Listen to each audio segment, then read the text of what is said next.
Hello everyone, welcome back to the channel. मेरा नाम है अंकिता शर्मा और मैं आ गई हूँ एक और नए वीडियो के साथ। आज बात करने वाली हूँ legal terms, legal section, Indian laws में क्या क्या पनिशमेंट्स हैं जब आप बाईगैमी जैसा ऑफेंस करते हो। बाईगैमी और पॉलीगैमी दोनों लीगल टर्म्स हैं जो कि यूज़ की जाती हैं जब कोई पर्सन एक से ज़्यादा शादियाँ करता है या फिर एक से ज़्यादा स्पाउसेस के साथ रहता है। तो अगर किसी को इन टर्म्स के बारे में नहीं पता है, ऑलरेडी मैंने अपने चैनल पर वीडियो बनाई है, इसके बारे में अच्छे से एक्सप्लेन किया है वहाँ पर, तो जाके मेरे चैनल पर आप लोग देख सकते हो। वो टर्म्स जब आपको पता चल जाएंगे ना, आपको आगे लीगल प्रोविजंस भी समझने में ज़्यादा अच्छे से आपको समझ आएंगे। तो चलिए वीडियो को शुरू करती हूँ। सबसे पहले आपको बता दूं कि पनिशमेंट या फिर जब मैटर जाते हैं कोर्ट में ना, तो सबसे पहले तो उनके पर्सनल लॉ देखे जाते हैं। मतलब जैसे कोई मुस्लिम तो नहीं है, कोई फारसी तो नहीं, कोई क्रिश्चियन तो नहीं है, या फिर उनके कस्टम्स जो कि वो बहुत टाइम से फॉलो करते आ रहे हैं। कोई ऐसा कल्चर, कोई ऐसा कस्टम जिसकी जैसे उनकी प्रथा है कि वो लोग 3-4 लड़कियों की शादी एक लड़के से करते हैं, या फिर 3-4 लड़कों की शादी जो है वो एक लड़की से करते हैं। ये प्रथा भी कई जगह पे जो है वो फॉलो की जाती है और लंबे टाइम से ये चीज़ें चलती आ रही हैं। तो ये चीज़ें बहुत मैटर करती हैं जब भी मैटर कोर्ट में जाता है। अब बात करती हूँ कि हिंदू मैरिज एक्ट में या फिर स्पेशल मैरिज एक्ट में, फॉरेन मैरिज एक्ट में जो है वो शादियाँ जब ऐसी होती हैं, मतलब एक से ज़्यादा शादी जब कोई करता है अपने स्पाउस को बिना बताए या फिर जिससे शादी करने वाला है उसको बिना बताए, तो उसके लिए क्या पनिशमेंट्स बताई हैं इसके बारे में बात करूँगी। आज मैं किसी और लॉ के बारे में, मतलब जैसे मुस्लिम एक्ट, मतलब मुस्लिम मैरिज एक्ट या फिर Parsi marriage act, Christian marriage act, इनके बारे में नहीं बात करने वाली हूँ, इनको नहीं डिस्कस करूँगी। आज हम सिर्फ उस चीज़ को डिस्कस करेंगे जो लोग बिलोंग करते हैं हिंदू रिलीजन को, मतलब कि जब इनकी शादियाँ जो है वो रजिस्टर करते हैं हिंदू मैरिज एक्ट के अकॉर्डिंग या फिर स्पेशल मैरिज एक्ट के अकॉर्डिंग या फिर फॉरेन मैरिज एक्ट के अकॉर्डिंग, तो उनके लिए क्या पनिशमेंट है जब वो बाईगैमी वाला ऑफेंस करते हैं। तो सबसे पहले आपको बता दूं कि बाईगैमी वाला जो ऑफेंस है वो डिस्क्राइब किया गया है इंडियन पिनल कोड में। इंडियन पिनल कोड में इसकी पनिशमेंट दी गई है। सेक्शन 494 और 495 इस चीज़ से डील करता है।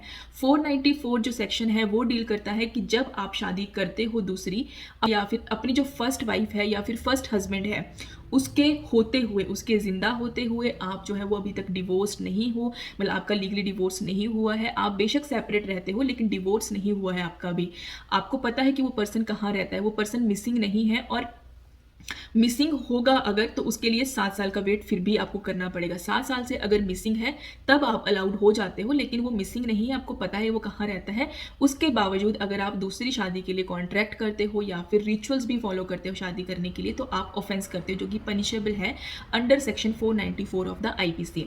और जो 495 है वो डील करता है कि जब आप जिस नए पर्सन से दूसरी शादी करने वाले हो, या वो लड़का लड़की, जब आप उसको अपनी लास्ट मैरिज के बारे में नहीं बताते हो, आप उससे ये चीज़ें जो है वो छुपा के रखते हो कि आप ऑलरेडी मैरिड हो, आपका जो स्पाउस है जिंदा है, आपका जो स्पाउस है वो अभी तक आपका डिवोर्स नहीं हुआ है वहाँ से, जब आप ये चीज़ें कंसील करते हो तब भी आप ऑफेंस करते हो। और उसकी पनिशमेंट जो उसकी पनिशमेंट है वो सेक्शन 495 ऑफ द आईपीसी में दी हुई है। 494 में जब आप ऑफेंस करते हो, मतलब दूसरी शादी कर रहे हो पति या पत्नी के होते हुए, डिवोर्स ना होते हुए, उसकी पनिशमेंट जो है वो एक्सटेंड होते होते 7 ईयर्स तक हो सकती है फाइन के साथ। लेकिन जहाँ पे आप नए पर्सन के साथ शादी कर रहे हो, दूसरी शादी कर रहे हो, फिर तीसरी शादी कर रहे हो, बिना उसको जो है सच्चाई बताए कि आप ऑलरेडी मैरिड हो, तो उसकी पनिशमेंट एक्सटेंड होते होते 10 ईयर्स तक की हो जाती है और साथ में फाइन भी देना पड़ता है।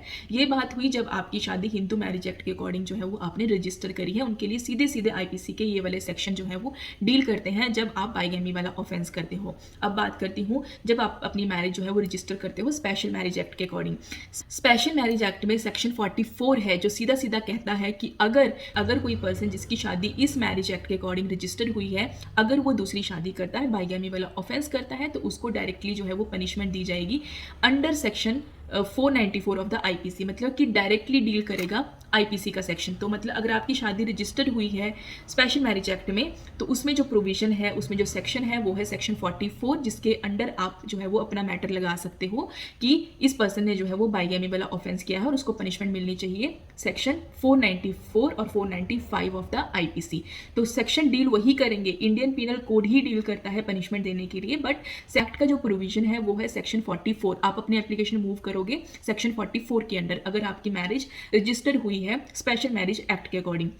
अब बात करते हैं फॉरेन मैरिज एक्ट के बारे में। फॉरेन मैरिज एक्ट के अकॉर्डिंग अगर किसी की शादी रजिस्टर हुई है तो उनके लिए प्रोविजन दिया गया है section 19 of the foreign marriage act बोलता है कि अगर कोई पर्सन बाईगैमी वाला ऑफेंस करता है तो अगेन उसको पनिशमेंट मिलेगी सेक्शन 494 और 495 ऑफ द आईपीसी।